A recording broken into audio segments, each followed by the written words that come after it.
Survivors, seekers, and thrivers, welcome to Transcending Trauma, a spiritual odyssey.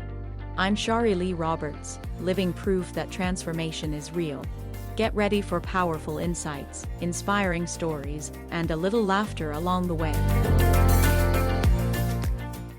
Welcome back to the day I have the legendary Randy Peyser. Editor goes to writer, but more notably, Randy secures traditional publishing deals and agents for new authors. Many of her clients have been featured on TV in major publications and have hit #1 on the USA Today bestseller list. She is also a published author of The Power of Miracle Thinking and From Crappy to Happy, Small steps to big happiness, which was featured in the movie Eat, Pray, Love. Thank you so much for being here. It is an honor. Let's begin by you sharing what led you to write from crappy to happy. Writing crappy to happy, I wasn't actually trying to write a book. I had hit what a lot of people will understand as a dark night of the soul. The dark night of the soul, if you're not familiar with that phrase, is kind of like when everything in your life falls apart. For Yeah. me, my relationship ended. I was working a job as editor-in-chief of a very large New Age magazine in the Bay Area in the early 90s when the New Age was hot and happening. And you could say the word New Age without people yet rolling their eyes. You know, now it's all mind, Yeah. body, spirit. Yeah. Back then it was New Age. And the magazine got sold, and I lost my identity that I was so attached to as being a major figure in the Bay Area, knowing all the New Age practitioners and just that was my life. I had a large presence in the Bay Area. So Yeah. here I was having this dark night of the soul experience where I had lost a lot of things, and I had worked on a special project for someone who committed suicide because he couldn't manifest his dream. I felt a lot of grief, a Wow. lot of devastation. Who am I now? No sense of identity. And I have this joke where I say, why do they call it a dark night of the soul when it's never one night? It's the dark year and a Yeah. half of the soul. I mean, it's for whatever it is. Yeah. And for me, Yeah. for me, I started walking in the mountains. I was living around Mill Valley, California, and I would walk in the mountains and I found a particular hill. It wasn't even on the main trail. I just kind of made my own way and made it into my hill. And I would just go up there and rage and scream and cry and whatever I needed to do the release work. So that was Yeah. part of it. And then a very dear friend of mine, Deborah LaForest, she asked me a question. This is a question, if you're listening to this interview, I highly suggest you write down because this was the life-changing question for me. And it's the life-changing question for me to this day, all these like 20, 30 years later. And the question she asked is, what's the most loving thing I can do for me right now? What's the most loving thing I can do for me right now? And so at that time, I would just listen to the answer inside of myself. Go for a walk. What's the most loving thing I could do for me right now? Go do the dishes. What's the most loving thing I could do for me right now? Cry. What's the most loving thing I could do for me right now? Hide in my bed under my blankets. I just started listening to that voice, that inner voice that was so gentle.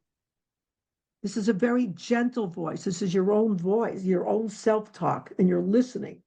And so one day, this was the changing point for me. When I asked, what's the most loving thing I can do for me right now? I heard sit. At that time, I was younger. I could sit cross-legged on the floor. I'm sitting there, not much happening. So I asked, what's the most loving thing I can do? And I heard sit, do nothing. And so I sat and do nothing.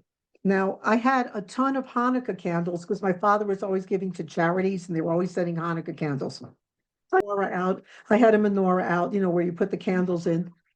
I guess it must have been after Hanukkah because the menorah was still out, hadn't been put away for the next year. So I figured, I'll just light some Hanukkah candles and I will sit with them until they burn out. Those particular candles took 1 hour and 20 minutes to burn out.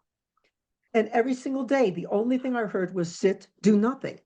And so within 2 weeks of doing this, just sitting and doing nothing every single day, within 2 weeks of doing this, I felt I was so silent inside, I could hear the silence of a flame.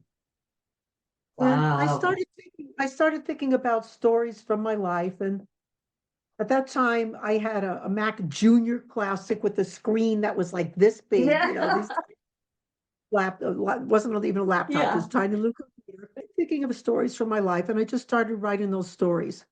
Well, within 1 month, I had like 124 pages, and I thought, I think I'm writing a book.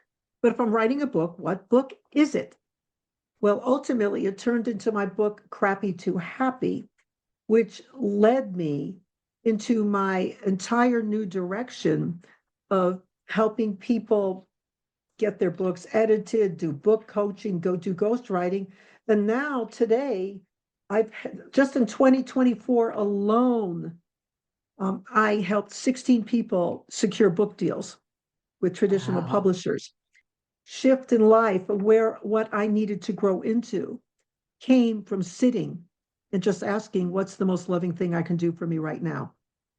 People who are listening, start asking yourself this question and listen, because it's a gentle truth. I'm a very, very big believer. I mean, sometimes, we step out of our comfort zone. I mean, there's so many people who are going to tell you to step out of your comfort zone and just go for it. But this is a gentle truth. Not every one is in touch with their spirit teams and or getting those messages. Do you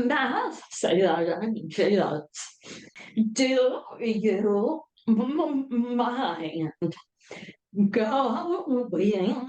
back to the time in your life where you knew you had intuition that inner voice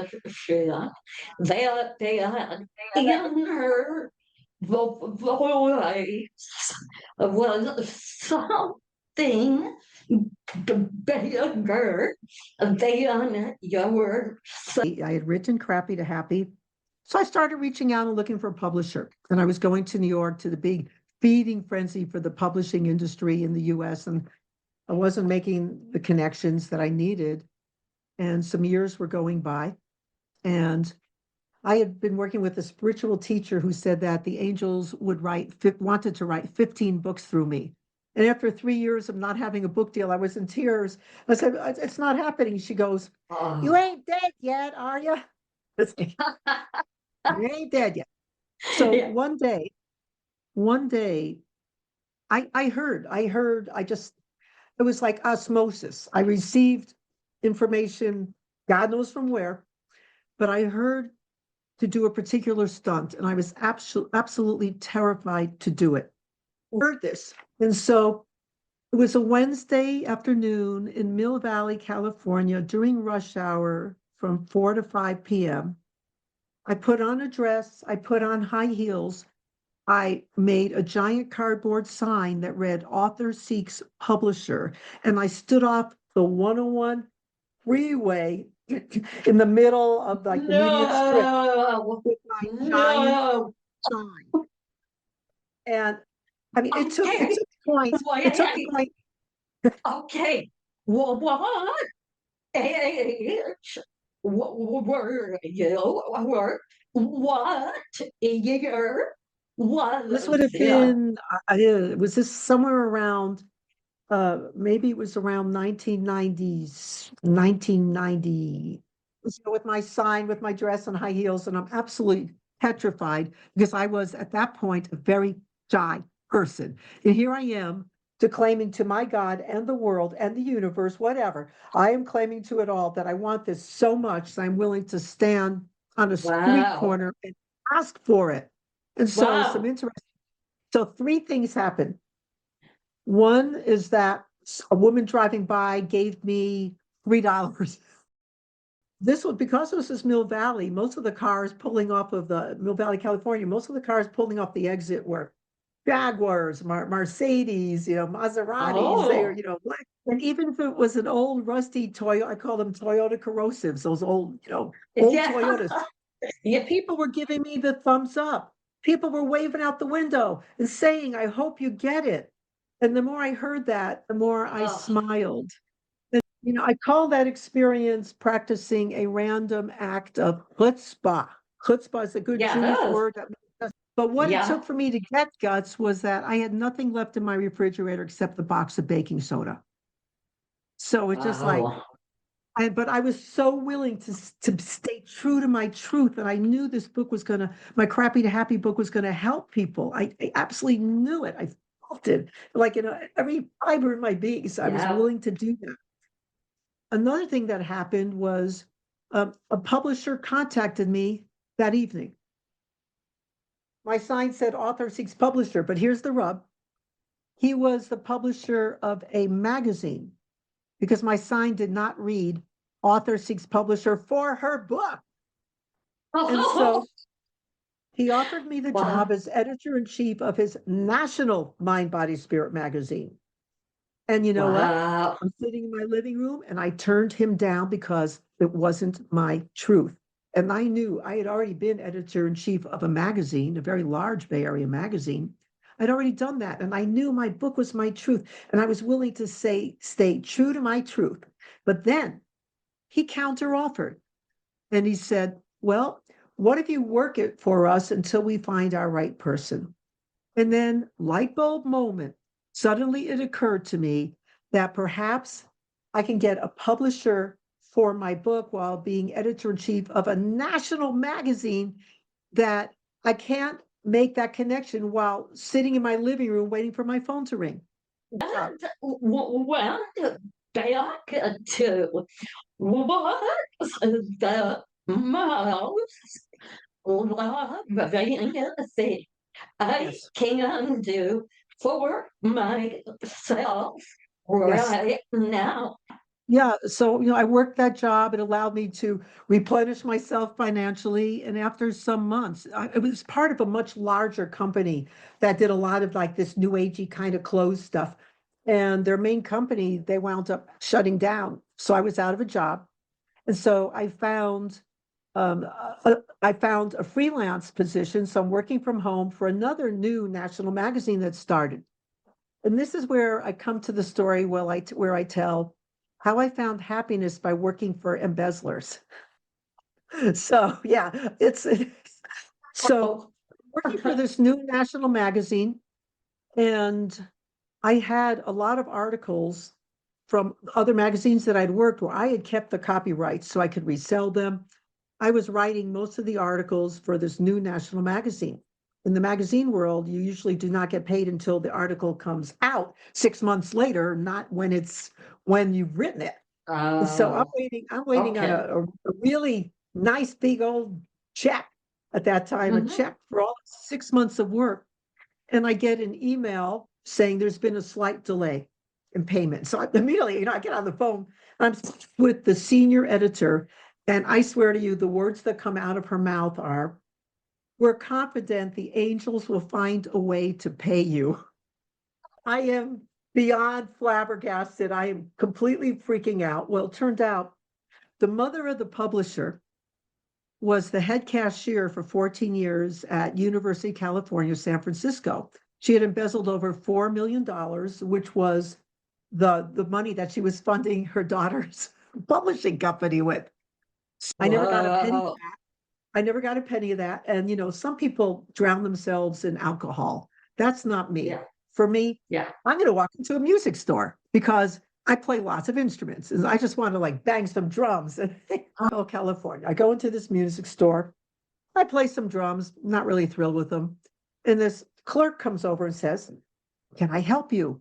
And I said, "Do you have any left-handed guitars? I'm a left-handed guitarist." And he brings me into the expensive air-controlled, humidity-controlled room. And he had two of them, and I played on one. Oh, that was nice. I played on the second one and went, "Oh my God, I, I have to have this guitar." I said, "How much is it?" And he goes, $1,500.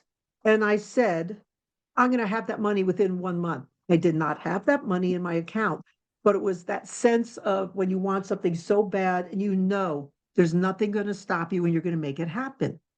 The next day, a friend said, "Well, why don't you hold a show and ask your friends to prepay for tickets?" And another friend says, "You can use my living room. It'll hold 40 people."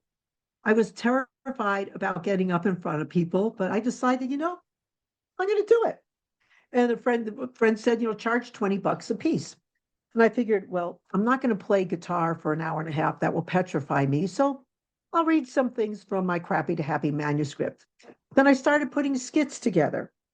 A week before the show was going to start, I had 60 people. So I rented a hall in a Unitarian church at the top of a hill in Marin. And, I had when I went to pick up the guitar, it was just a week before the show. I found the same clerk and he said, "Oh, I made a mistake." And I'm like, "Oh no, he sold it." But I'm thinking, no, wait a minute. It's a $1,500 guitar, so it's expensive and it's left-handed. How many people are gonna, be Yeah. rushing to get a Yeah. left-handed $1,500 guitar? And it's used, it's here on consignment. I'll give it to you for $400. Mind blown. Yeah. So then I started looking around, I think I could use that microphone and that mic stand and that special effects unit. And so the show went really, really well. The show went very well. And, I only had like one coaching lesson. I was doing everything from my head. And I remember somebody asked me before the show, "Well, how long is your show?" And I said, "I don't know." And they said, "Well, when you practiced it," I said, I've only practiced it in my head. I've never Yeah. acted it out ever." And so, Wow. I had this in my one coaching session, I had said, "What do I do if only 5 people show up?" And this is some of the wisest words I've ever heard that I love to share with people. The coach said, "Then you have 5 people to love." Because what is it Yeah. always about? No matter what we're doing in business and life and anything, it's the common denominator is love. I had 5 people to love. In that case, I had 60. The show was successful. And then when I went to New York and I just happened at the big book expos and just happened to mention, "Yeah, I do this. You do a show? Tell us about it." And I had my book contract, which was my dream, within 2 weeks. And so I say, if I hadn't worked for embezzlers, there's no way I would have taken all those steps, all those terrifying steps to get to my dream, which was Yes. to get my book out. And so that's how I found happiness, by working for embezzlers.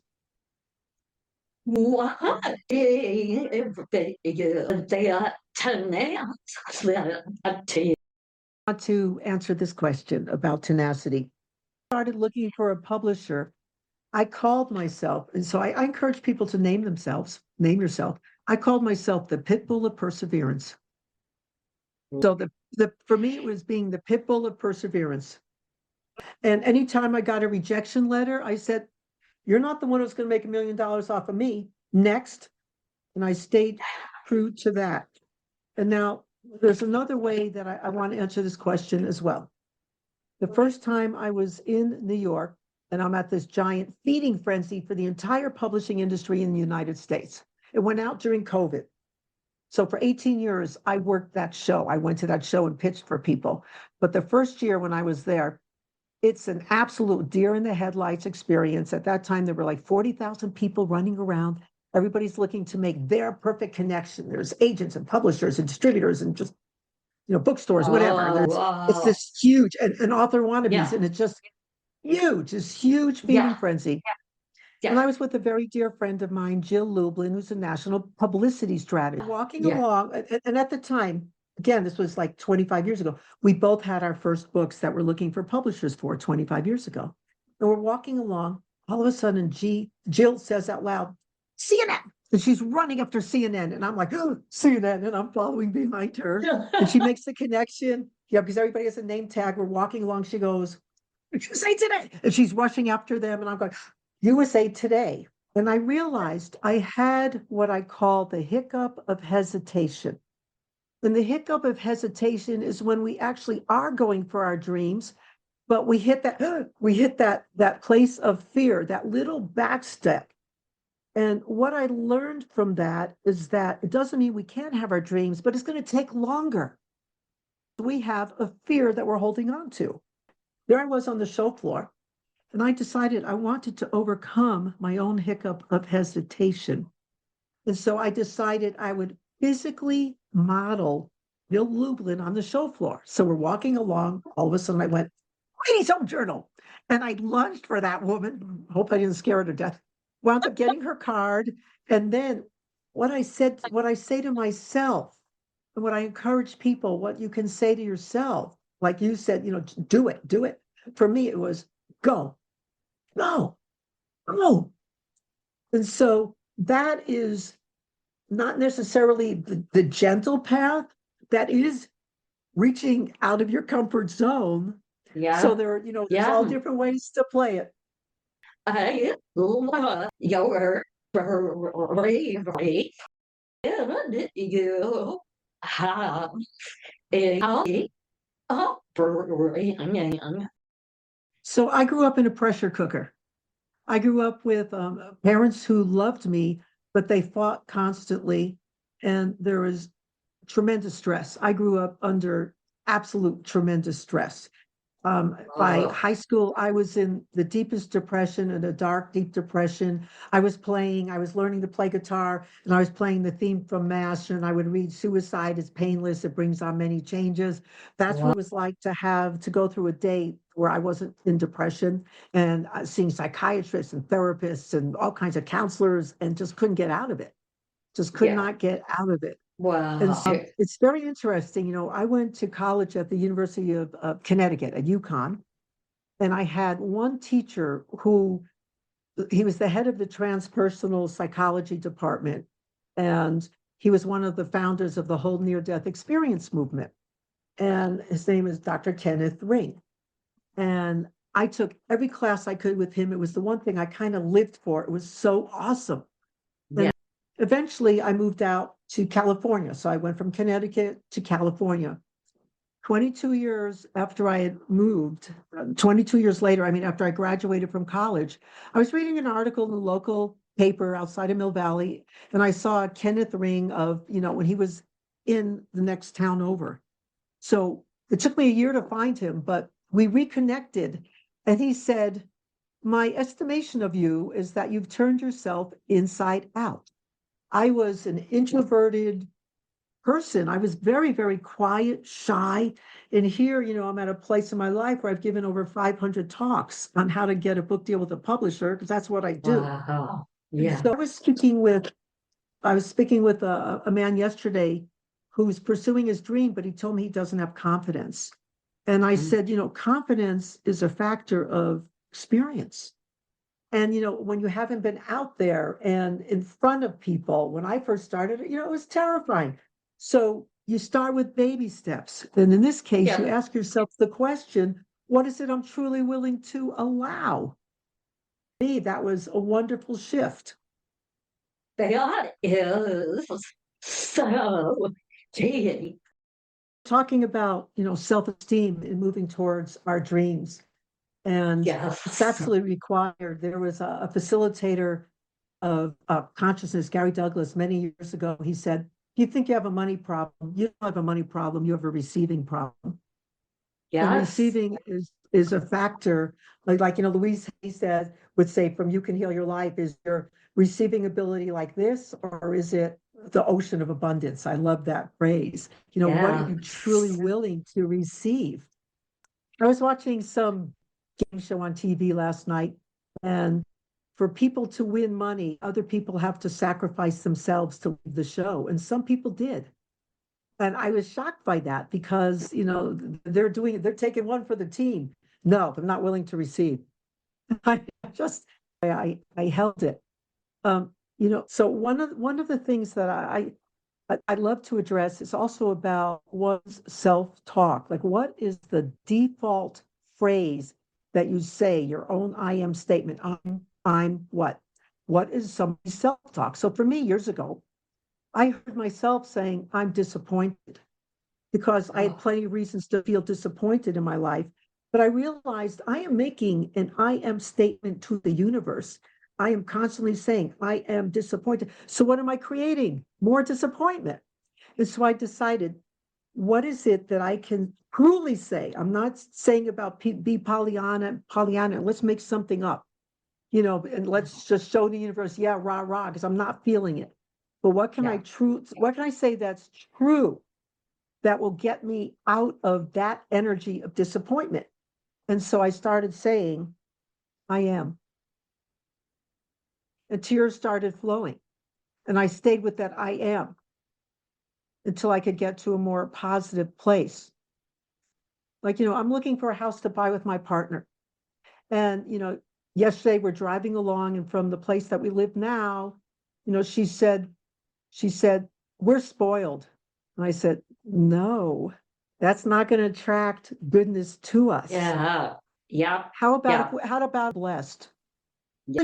Totally different energy. It is people underestimate the power.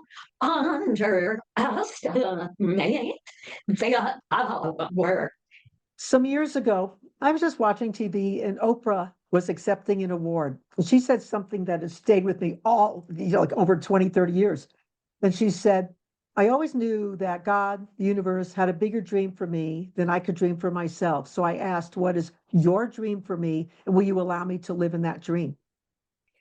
It You know, is the belief in yourself and in God that you are worthy and can do it. You get there, then things that just open up. in the process of getting there, I think the most profound thing that came through me that I wrote in my Crappy to Happy book is, Yeah. sorrow digs the well and joy fills it. My experience was that when I allowed myself to feel every crappy feeling I could, that was there. If I was in tears, I was in deep tears. I was in the kind of Yeah. tears that felt like they would never end. But I Yeah. realized that the grief came in waves. And at some Mhm. point, it would feel like there'd be no end to it, but then there would be an end to it until the next wave hit. And there were Yeah. plenty of waves. But at some point of doing all this crying and all this very deep, deep, deep, painful stuff, because I was really willing to feel every single whatever feeling was there, rage, Yeah. anger, crying, just tears, whatever it was, Yeah. depression, whatever it Yeah. was. But I realized at some point I was digging a deeper well in which I could experience that much more joy. And Mhm. people who are not willing to do the deep work of grief, when there's grief and sorrow to feel, you can never feel the deep amount of joy that's available. You just can't, because you Yeah. haven't dug well. Like, somebody asked me when I first started talking about my Crappy to Happy book, and people would say, well, are you happy? And that's a very fair question. And the way I came to answer it, because it's really true, I said, what I have become is a container in which I can hold many emotions simultaneously. I can feel joy and happiness, excitement for one thing. I can feel grief about something else, but I've become a larger container in which I can hold more. Don't you see everything so differently? Even grief is seen differently. Grief is about the loss of some. So I was going to say, my mother passed in 2017. I was amazingly close with my mother. We just had a super relationship, very deep, deep, deep love, probably for lifetimes. I was on one side of her bed, my brother was on the other side of the bed, and I coached her through her death. Here's the person I love the most in the world. And I said, Mom, it's safe to go. It's okay to go. I love you. Ted, my brother loves you. Dad loves you. It's okay. You can go. And when she passed, my brother and I just stood there, and my brother said, this is the most profound experience of my life. Yeah, because we stayed in love. Yes, that is what I learned too. That everything we experience through love is so profoundly different. For me, growing up, Christian, when someone died, it was the end of the world. I mean, it was so God awful and progressive. And then in my middle adulthood, I'm like, why not celebrate someone's life? It's not about their death. It's about what they did and their next journey. Huh. So that has helped me tremendously. Your thoughts? Yeah. So, my dad's almost 97, like in a week. And so, Wow. and my father, who would not consider himself, he doesn't identify with the word spiritual, but he's been saying that he's going to be a nurse in his next life, a female nurse, because he needs to learn more empathy and compassion. I'd like to conclude Wow. because we're coming to the top of the hour, and I apologize. I do have a call at the top of the hour, but I do have one last thing I'd really like to say in this last few minutes. No, this is a term I use that people love hearing this term, and I call it divine right alignments. So, for example, in looking for a new house, our new home, we're asking for our divine right home. When I'm looking for somebody's publisher, I ask for their divine right publisher with no attachment. Just what is the divine right alignment for this person? What is highest and best for them? So I have a come from place with everyone I work with on their projects. I ask for divine right clients for whom I create phenomenal results. I ask for divine right clients for whom I create phenomenal results. So you tie in your divine right alignments, whoever they are, and the result you want to create for people, if you have a business or whatever it is, a service. And when I come from that place, there's no attachment. Yes. All I want is what's Yes. highest and best for each person. And it's a whole different way to live, to approach life, approach business, everything. Yes. And so the divine right alignments, that I love that phrasing.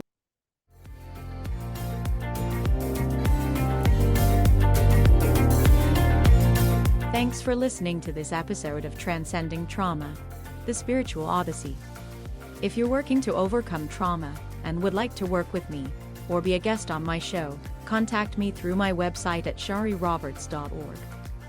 please hit the follow button to make sure you don't miss any episodes. I'd love to connect with you on LinkedIn at Sherry Roberts. You can find all the links in the show notes. I'd love to hear from you. This episode is brought to you by the amazing team at Wavemakers Audio.